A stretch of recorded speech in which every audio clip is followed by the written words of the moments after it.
What's going on, everyone? This is another episode Behind the Scene podcast. We are doing a special episode dedicated to tmnt, The Last Ronin. And we got a special guest on our show today. We got ORRION, Orion Online from Boi Talk. What's going on, man?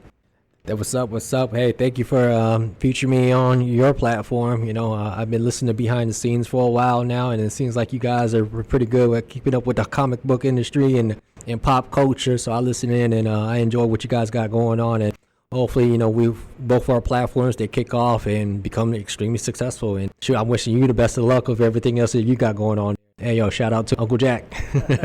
For sure, man, for sure. This has been one hell of a year for comic books.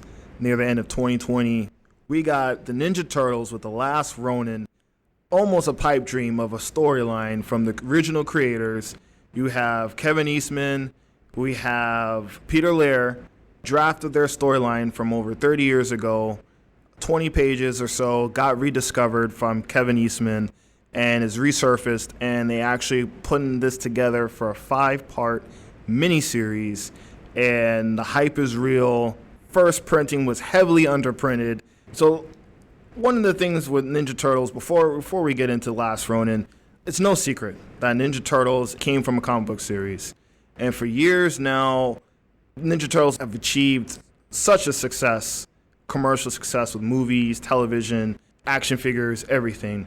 The one thing they seem to be kind of lacking in that regard is a storyline in a comic book where it's critically praised and also celebrated by fans. And you think of Spider-Man, you think of the death of Gwen Stacy, and you think of Kraven's Last Hunt, you think of X-Men, and you have Days of Future Past and Age of Apocalypse. And if you think of Batman, you got The Dark Knight Returns, The Killing Joke. Ninja Turtles doesn't quite have that story arc yet. Why do you think that's so, man? Because Ninja Turtles has been outshined by the kids. It's hard to keep appealing to the adults when the kids also love Ninja Turtles. We've discussed this before, where Ninja Turtles has a wide appeal to all generations, which is very rare.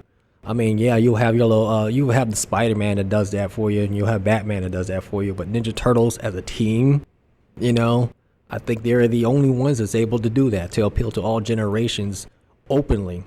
You even got the closet geeks that said, man, I love Ninja Turtles and stuff. So it's been outshined. It appeals to all generations.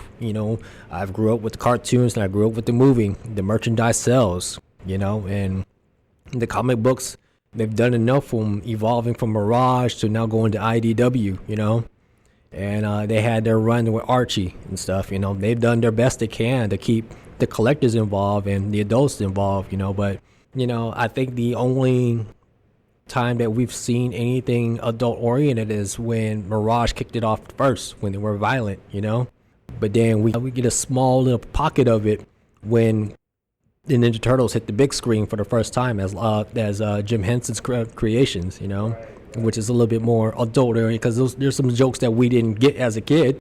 And we had Raphael shouting damn, so they were trying to appeal to the adults. But yeah, man, it's really been outshined by the kids. Reason why it's hard for something like the comic book to actually appeal to the masses, but because of the generation difference and stuff like that, now how kids are not liking what we grew up in, our nostalgia stuff, Ninja Turtles, Power Rangers, and all that stuff.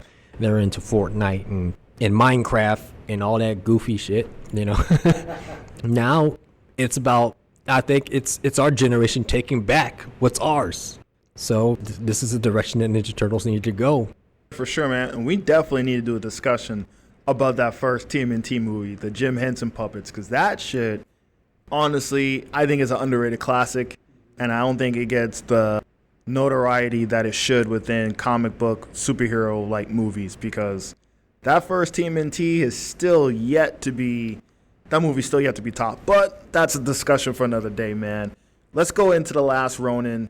This is like a return to roots for Ninja Turtles, the comic book.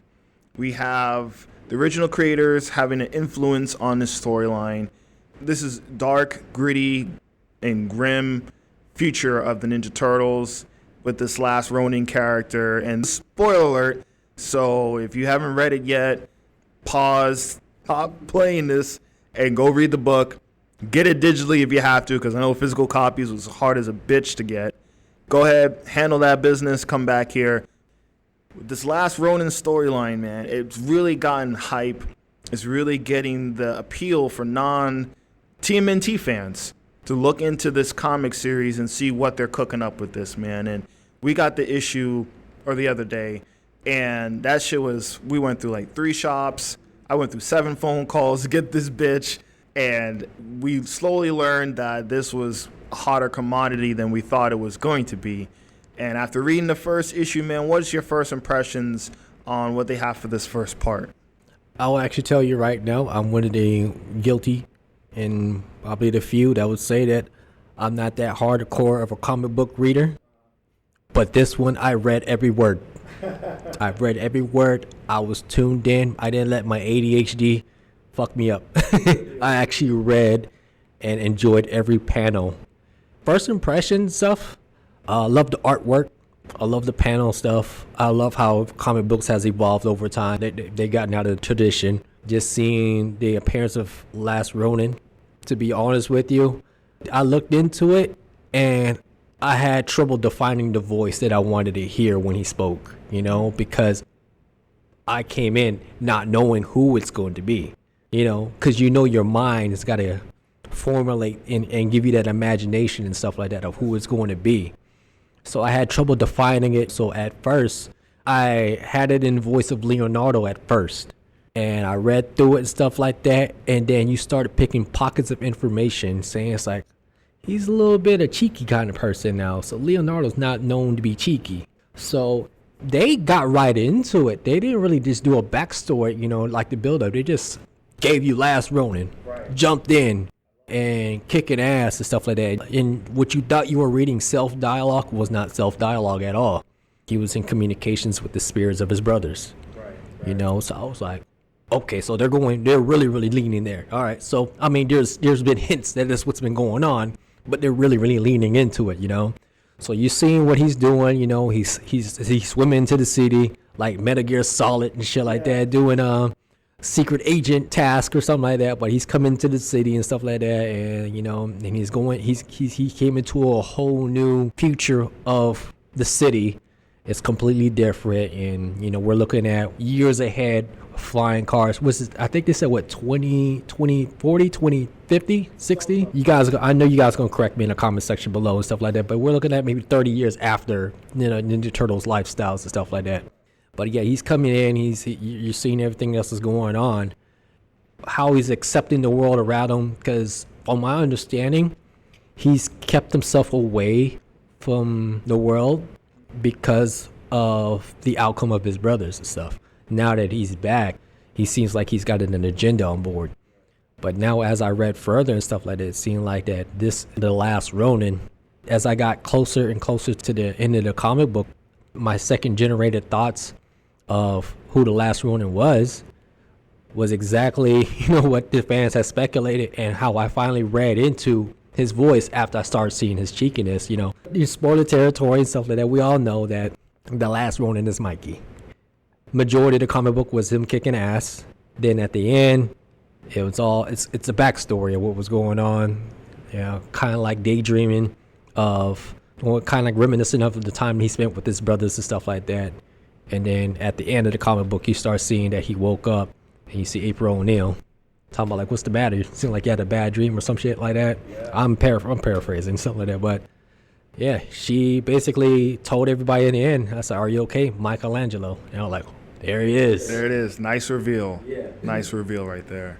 I like the world building. I like that, like you said, they went straight to the action of this. I like that there was no flashbacks and backstory. Last Ronin, Mikey's on his mission to avenge his brother's death. I like this Blade Runner, Dark Knight Returns, Escape from New York, dystopia, dark futuristic dystopia that they established with this. And I like that they didn't give you too many details in this first issue. They left a certain level of intrigue to you want to know more. They gave you just enough where you're like, okay, I don't know everything, but I know enough. And I want to continue reading this for issue number 2. Like you said, the art Fan-fucking-tastic, man. This was a very crisp, nicely done artwork. I mean, the illustrations are really worth the $9 price by itself. This is a premium comic book, and you feel it. You know, the paper material is really good. The dynamic posing. Kevin Eastman actually did the layouts for this book, and he did a fantastic job. And then the main artist did a fantastic job, because The Last Ronin looks so sick and so cool in some of these poses and action sequences that you're just like, damn, like easily this is going to be adapted for live action or animated. But yeah, we'll talk about that later. High stakes. I like that this is high stakes. I like that there is definitely some drama and danger involved with this, where you don't feel like there's no consequences. This is a man on his last mission. If he fails this, that's the end. I mean, the story of revenge is classic and timeless for a reason. And the hook of the storyline, the fact that you have one last Ninja Turtle doing one last hurrah to avenge his brother's death over an impeding force, that is the hook by itself. And then the romance of how this came to be, where you have the original creators coming back, or the original creators having a huge influence on this as well, and a return to form of that almost legendary status quo of like, yeah, you know, the Ninja Turtles, they used to be dark, right? You know, they used to have some blood and some edge to it. It wasn't like the animated cartoon show. And this is like that return to form. So that also has that appeal to like, oh, I have to get into this shit. I got to get into this shit. Definitely worth the price of admission. I like the reveal that was Mikey in the end. They just let you know they didn't try to drag it too long, because a lot of storylines have this, you know, they have a mystery and they don't resolve that shit till like issue number 3, and it drags, and it's like, why? Just tell us. Right. So I like that they revealed that in the end with Mikey. April looking a little rough, but that's okay. She's supposed to be old, you know. Well, let's go into now some of the criticisms of the comic, because there's a few that I've heard from fans, and I'll have you address them and have your own criticisms as well to add to the critique. Some of the things I've been hearing from the fans is that Michelangelo is a little bit out of character. They're saying that even with his past, even with his brothers dying, he still wouldn't act the way he's acting now. They say he's not in tune to the Michelangelo we know. So that's one of the criticisms that I'm hearing from a couple of the fans. And some people are saying that there's a lack of originality to it. Like, this is just Dark Knight Returns light, and this is just Blade Runner. So they're saying it's not unique enough to set itself apart from other dark future dystopian future storylines like Old Man Logan, etc. So what do you have to say about those criticisms that some of the fans are saying about this? Glad you brought that up, because those criticisms, I'm going to take as straight hate, because you're looking at 30 years in the making for a character to evolve, because we're not looking at a teenager anymore. We're looking at an adult. Michelangelo is an adult now. So this is an adult Ninja Turtle who has evolved, who's grown, and who's matured. Because come on now, all of us, we were teenagers. We were all immature. We acted stupid. We liked pizza, skating, and video games. But now we're looking at a Michelangelo who's actually seen repercussions, who's lost brothers. So he's an adult. He understands that he's got that burden in him. The fact that his weapons are laid out with bandanas, that's repercussions. So this man, he's a man. Talk that talk. This is a grown turtle. He's a grown turtle. He understands responsibility. He understands what Master Splinter has been trying to bury in his sons for a long time. And now he's having to live the life of a soloist, having to know that losing friends is a thing. Because let's face it, like, it's hard to understand loss as a teenager, but now you're an adult, now you're understanding it. Now he's throwing all that goofy shit out the door. He said, no, you fuck with my brothers. And it's been noted that he spent years upon years mastering all of his brothers' techniques and their learnings and their studies. He's mastered the katana, the bow staff, the sais, picked up tonfas, you know. He's now got weapons in his arsenal and stuff like that, all because he wants to get vengeance of his brother's losses and stuff like that.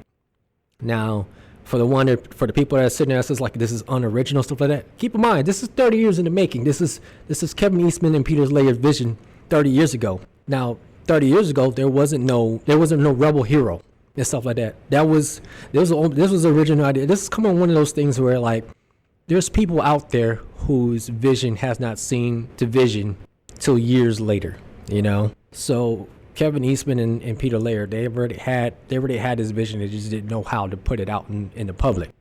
Now they find this opportunity to do so. Now it's come to fruition. Yes, we've seen rebels and dark like lighthearted superheroes become dark and stuff like that. We've seen majority of that. So like I could see how a fan could sit there and say like, oh, this is unoriginal and stuff like that.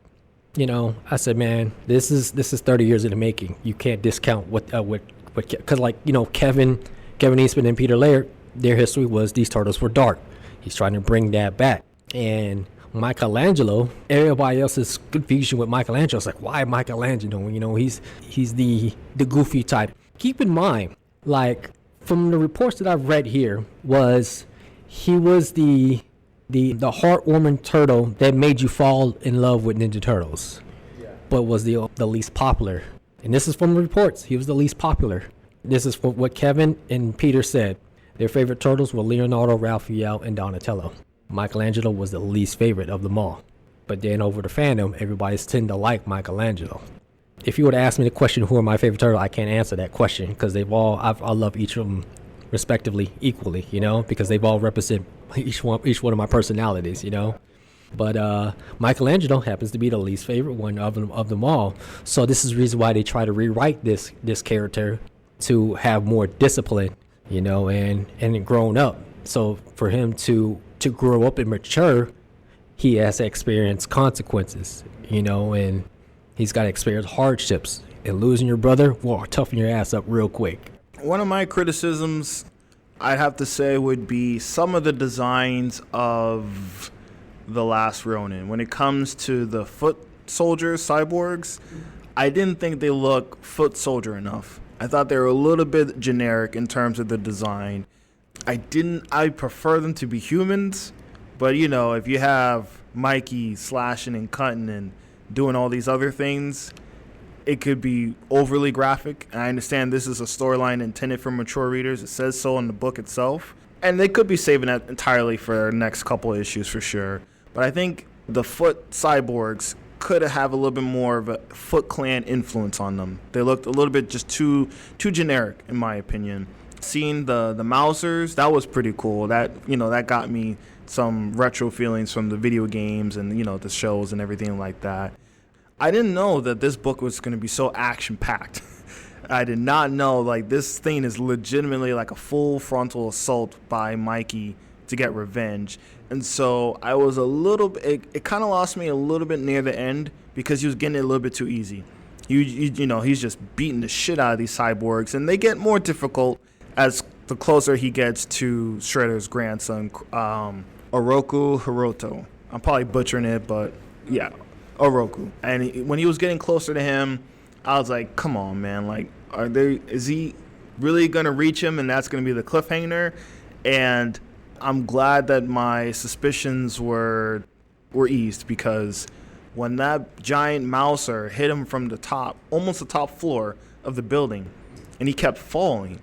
And throughout the whole issue, Mikey's been lucky. He even says so himself. It's been luck. Some of it's been skill. He's been able to outmaneuver everything. So as he's falling, you're like, he's going to catch on a ledge, or he's going to land on a cop car and fly back up to where he was. And he doesn't. He actually falls face first into the concrete ground. And that's when I was like, damn, yeah, they got me back in. This is excellent. This is the high stakes shit I'm talking about here. And as he's getting up, he's got the blood coming out of his mouth. He's screaming, you know, face me, face me. You could tell he's like lost it. This was like one of his last chances to get revenge, and he failed. And I like that there was that turmoil of like, he failed, that dire consequence. And I like that. That was a surprise. We thought that throughout the whole issue, it's been easy for him sort of, and we just thought he was going to recover, and he didn't. So when he was crawling away and he was about to commit suicide in the sewer, the Harakiri, or however you want to say it, that was also a highlight. That was like, damn, when he laid out all his brother's bandanas, and I think Master Splinter's book and the teachings, and he was just gonna, instead of bleeding out to die, he just decided to take his own life in the traditional way that the samurai did. That was another surprise for me as well. It's like, oh man, this is like, he wasn't going to do it, but the fact that he thought he had to do that was a different take. Like you said, that maturity of him growing more of the skill of the ninja and the samurai and going more into that ancient Asian culture. I thought that was definitely a highlight as well. And, we're glad he didn't commit the suicide, obviously, with the reveal in the end. So that was one of the pluses, I thought, for the storyline itself. And I guess the last criticism I have for this is the villain, is Oroku Hiruto. We don't get to see much of him. We just get a glimpse. He's Shredder's grandson, and he's Karai's bastard son. So just from first impressions, I'm getting a little bit of a kind of a snake, wimpy snake guy who just throws hordes and hordes of goons at you, but can't back it up to protect himself. He doesn't have the fighting and physical prowess to defend himself like that. I honestly felt like if Last Ronin got on top of that tower, he was going to put that work in. Did you get that feeling as well? To be honest with you, man, I kind of lost connection to Oroku. I'm just shortening up to Oroku because everybody could be like Oroku Saki, Oroku. Yeah, no, Oroku. That's the new Oroku Junior, OJ. OJ. So no, I took it as a entitled little brat who's inherited a fortune of the Foot Clan and all that stuff like that. To be honest with you, he's a bit of a genius because he actually evolved all of his family's work. We're looking at the Mousers and all that stuff, and the Foot Soldiers are all cyborg. So, I guess he's a bit of a genius because he's evolved it. He stopped recruiting like his grandfather, Shredder, who recruited Foot Clan from the streets. But we all know how the Foot Clan is. They're constant failures. So when you have henchmen that constantly fails you and stuff like that, I feel like that OJ here has evolved it where he created cyborgs to combat failure, and they still failed because Last Ronin was still able to whoop that ass and take out some of that stuff and the new Mousers. These are android Mousers who are flying now, so and shooting lasers. Right. They're not just chompers; they're shooting lasers now and stuff like that. So I gotta say that OJ's got some has evolved, and now he's got a whole entire empire in the middle of the city. Entitled brat with money. But the mystery is OJ happens to be in the shadows because we don't know if he's capable of his grandfather's skill and Karai's skill of combatant. Hell, we have not even seen him with Shredder armor on. Is he going to take the mantle of the new Shredder rather than just being a Roku? We'll have to see. We got a couple of comic book issues that we got to see from there on, but I won't discount him right there, but I do get the vibe of entitled little brat who's inherited fortunes and is using it to rule the city until Last Ronin, Michelangelo, is trying to fuck things up because he's trying to get revenge on his brothers, But as far as I understand, OJ, I think they were the ones that took out the turtles. Can you really say that he doesn't do much? He succeeded what his grandfather wasn't, and Karai didn't able to do. He's other than entitled little brat that got the job done. I think there's some mystery behind him. There's to succeed what your grandfather and your mother was not able to do. That's a lot to take in and see what might involve from this character. But other than that, man, he's just entitled to have that entitled little brat because he's accomplished it, so he doesn't have to do anything. That's a good point, man. That's a good point. Now thinking about it, the fact that he has that track record now where his grandfather failed and his mother failed and previous generations have failed and he succeeded, that does put him up there on the platform of, he has a reason to feel that way. So